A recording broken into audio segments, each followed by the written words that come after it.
Hello class 6 student. सो yesterday हमने पढ़ा था organs of government in India. तो ऑर्गन्स गवर्नमेंट के जो 3 मेन ऑर्गन होते हैं वो क्या होते हैं? लेजिस्लेचर, एग्जीक्यूटिव और जुडिशरी। तो उन तीनों का सबका अलग अलग काम होता है।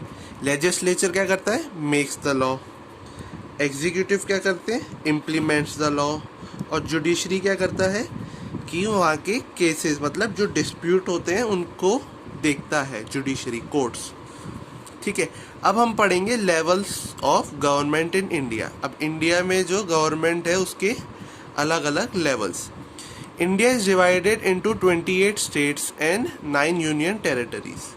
The government in India function at various level, central, state and local. तो ये एक फ्लो चार्ट सा है, इसमें आप देख सकते हैं सेंट्रल गवर्नमेंट अलग लेवल पे काम करती है, स्टेट गवर्नमेंट अलग लेवल पे काम करती है और लोकल गवर्नमेंट अलग लेवल पे काम करती है। ठीक है, सेंट्रल गवर्नमेंट क्या हुई? जैसे हमारे जो पीएम मोदी जी हैं वो सेंट्रल गवर्नमेंट रन करते हैं। स्टेट गवर्नमेंट होती हैं जो अलग अलग स्टेट के सीएम बनते हैं और वो अपने अपने स्टेट की गवर्नमेंट रन करते हैं। जैसे दिल्ली में है सीएम अरविंद केजरीवाल, यूपी में है अपने आदित्य योगीनाथ जी। तो ऐसे अलग अलग स्टेट पे गवर्नमेंट रन होती हैं। और लोकल और सेल्फ गवर्नमेंट तो मतलब जो हम सिटीज़ में आ जाते हैं, जैसे मथुरा में हम आ गए, अलग अलग सिटीज़ के अलग अलग इलेक्शन होके सब अलग अलग गवर्नमेंट रन करते हैं। ठीक है, each level of government has a separate set of powers and can take decision pertaining to that level. तो सबकी अलग अलग पावर होती है और सब अलग अलग डिसीजन ले सकते हैं। At the national level there is a central और union government which look after the governance of entire country. It is the highest level of the government. तो ये हाइएस्ट लेवल गवर्नमेंट होती है और ये पूरे नेशन के को देखती है नेशनल लेवल पे। ठीक है, every state has a government which is known as a state government. तो स्टेट की भी अपनी अपनी गवर्नमेंट होती है, तो उसे कहते हैं हम state government. Government at the local level in cities, town and village is also known as local और सेल्फ गवर्नमेंट। तो ये लोकल गवर्नमेंट हो जाती है अलग अलग सिटीज़, विलेज और टाउन में। Decision making and participation in democracy. तो अब डेमोक्रेसी में जो पार्टिसिपेशन होता है हम उसे देखेंगे। और डिसीजन मेकिंग क्या होती है? Abraham Lincoln defined democracy as a government of people, for the people and by the people. जो गवर्नमेंट है वो पीपल की है और वहाँ के सिटीज़न के लिए बनाई गई है और वहाँ के सिटीज़न ने ही बनाई है, मतलब by the people.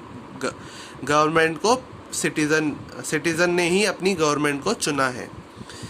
The form of democracy in which people participate in functioning of the government through their respective representative is known as representative democracy.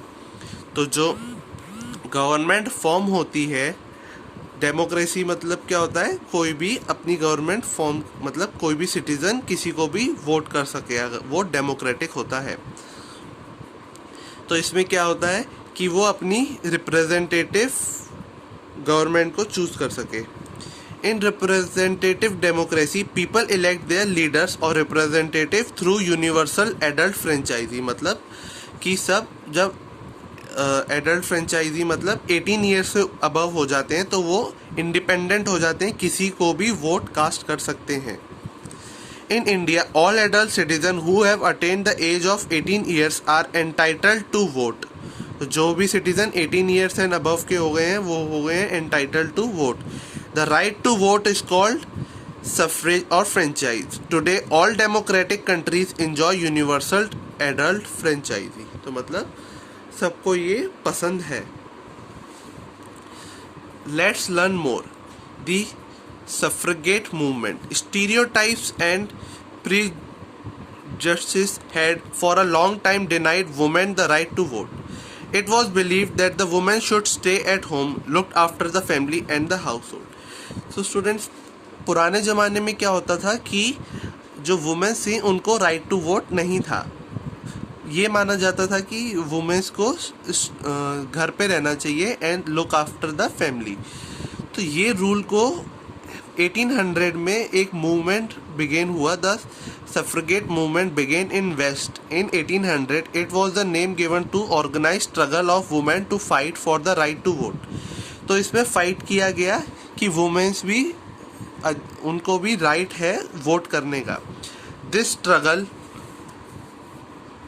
Got strengthen during the first world war. तो ये struggle को क्या हुआ, strengthen हो गई first world war तक। Women got the right to vote in 1920 in America and in 1928 in United Kingdom. तो वहाँ पे राइट टू वोट अप्लाई हो गया, वुमेन्स भी अब वोट कर सकती थी। Do you know when women in India got the right to vote? तो स्टूडेंट्स, ये आपको ढूंढना है कि इंडिया में वुमेन्स के लिए राइट टू वोट कब स्टार्ट हुआ था। The anti apartheid struggle. ठीक है, अब ये एक आपको इसके बारे में पढ़ना है। तो ये एक नेल्सन मंडेला से रिलेटेड है। The anti apartheid struggle was another quest for achieving universal adult franchise. Apartheid was a form of racial discrimination or segregation through laws that was practiced by whites in South Africa between 1948 and 1994. During the time of apartheid,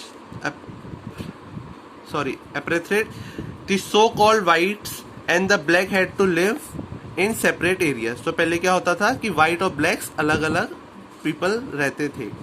there were separate school, white people के लिए school अलग थे और black people के लिए school अलग थे। Vehicles, even separate market for both the races. The so called black did not have the right to vote और participate in activities of the government. Nelson Mandela, the leader of the African National Congress, led the anti apartheid movement. For this he was imprisoned for about 27 years। तो उन्होंने जब ये movement start किया तो उनको 27 years के लिए jail में डाल दिया गया। जब वो जेल से बाहर आए in 1994, multi racial election were held and the non whites voted freely. सब ने फ्रीली वोट किया और Nelson Mandela emerging victorious and forming the government. तो नेल्सन मंडेला इलेक्ट हुए और उन्होंने वहाँ पे गवर्नमेंट बनाई। Important of democracy.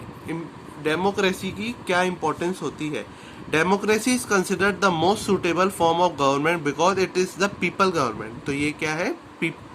Most suitable form इसलिए होती है क्योंकि पीपल्स की ये गवर्नमेंट होती है, पीपल ही इस गवर्नमेंट को बनाते हैं, वहाँ के citizen.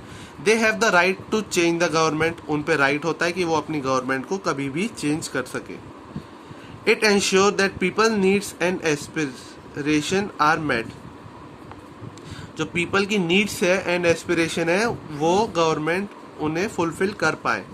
The democracy provide people the opportunity to realise their true potential by providing citizen with rights, freedom and by assigning duties to them. Transition from one government to another is peaceful process in a democracy. जब एक government से दूसरी government बनती है ये एक peaceful process होता है। ओके स्टूडेंट्स, तो यहाँ पे हमारा चैप्टर ख़त्म होता है।